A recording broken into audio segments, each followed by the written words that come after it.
Hello neighbors, it's Brad here at eTrailer, and today we're taking a look at installing the CURT Custom Fit in-bed wiring for goosenecks and fifth wheels on a 2020 Chevy Silverado 2500.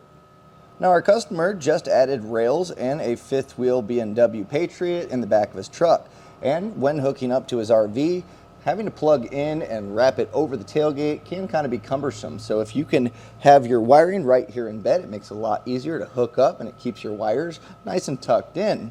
So if you've ever noticed what this plug cover is on the bed of your truck, this is just a dummy plate, but the CURT kit actually fits perfectly in here, and you can see it looks just like factory. It fits that hole perfectly, and you're going to get all of your 7-pole functionality.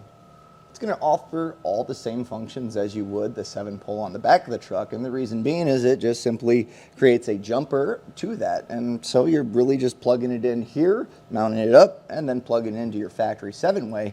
And the great part is you still retain the factory 7-way on the back of the truck, and it's going to work just the same. This is an upgrade that I highly recommend to anyone that has a gooseneck or fifth wheel, because having the plug here just makes things a lot easier for cable management, and overall just once you're hooking up, you can just simply put it in there, don't have to drape your wires or worry about it catching on anything. And also the fact that it fits in that factory dummy plate and looks really good makes it super easy. And as far as installation goes, you're just running some self-tapping screws to mount this in place and then just plugging in your connections. So pretty easy to do, and let's take a look at that so you can get yours installed. To begin our installation, we're gonna pop out our dummy cover here. Should be just 2 clips, so if you use a flathead or I have a trim panel tool here, just gonna pry on that and those clips should pop out pretty easily.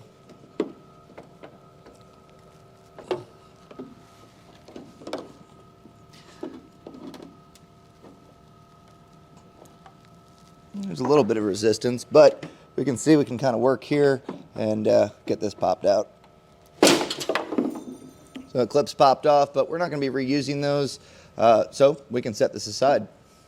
So now we're going to grab our cable and we're going to take the 2-ended side and pass this down through our opening. Might get a little bit tight here, but should be able to get this to fit.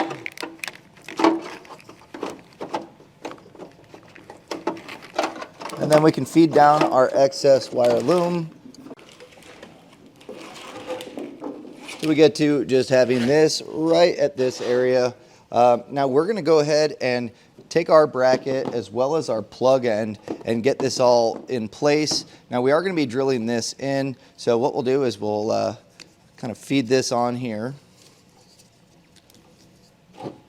And before I snap in my plug, I'm going to put some dielectric grease here just to kind of give it a little bit of protection from any moisture buildup long term.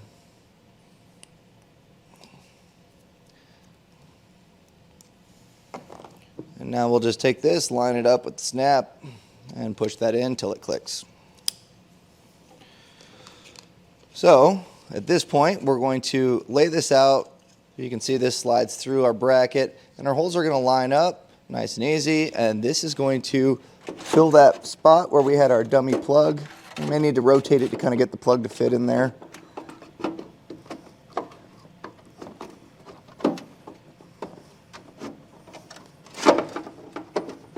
But once in place, you can, this square top here fits really well with this CURT filler panel, and then we're going to take our screws, and it's going to be a 1/4 inch socket to get these drilled in. They're self-tapping, so really as long as we line these holes up, we get our plug exactly where we want it, we can drill these in.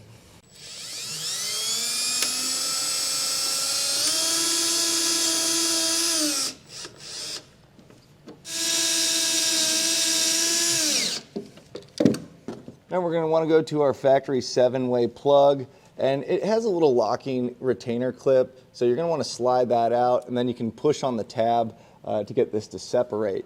Now at this point, we're going to take our wire loom that we fed down and route it over to our plug.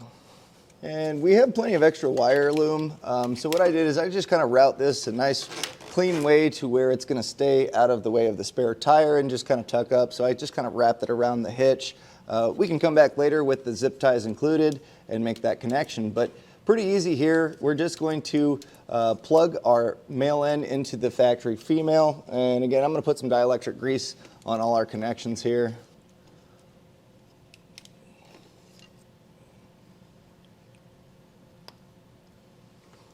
So I'll get this one plugged in first. Just line that up and make sure it snaps into place. Kind of tight here. If you need more space, you can lower down your spare tire and it'll make it a little bit easier, but it's definitely doable without having to do that. So we got that one clipped in. So at this point, we'll just take our factory plug and put it into the other end. Snapped in. I'm going to put my retainer clip back in.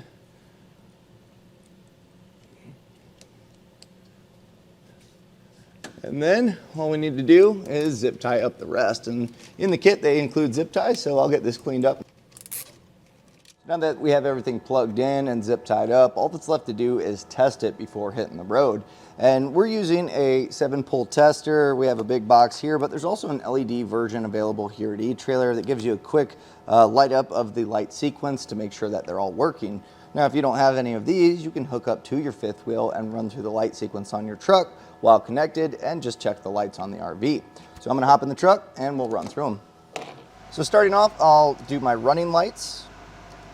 Next, I'm going to do my left turn signal, then my right turn signal, and then finally my brakes. Now with everything working properly, you're ready to hook up your fifth wheel and hit the road. And that was a look and install of the CURT Custom Fit in-bed wiring harness for goosenecks and fifth wheels on a 2020 Chevy Silverado 2500.